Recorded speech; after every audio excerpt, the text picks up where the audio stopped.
ยินอ่านน้องมีไว้เจอหนังคนกันให้สุดใจเลยขันเจอ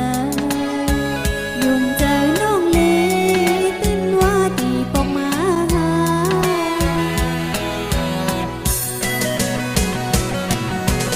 คนจังเบิดน้องไหนเมื่ออยู่แล้วก็นอนตื่นนำหมอลืมจู้หักเก่าไหลโดนเฮาโกมันเหมือนนั่งสายน้ำกินไหลเมื่อหาที่สุดมันอยู่ตีตกมันก็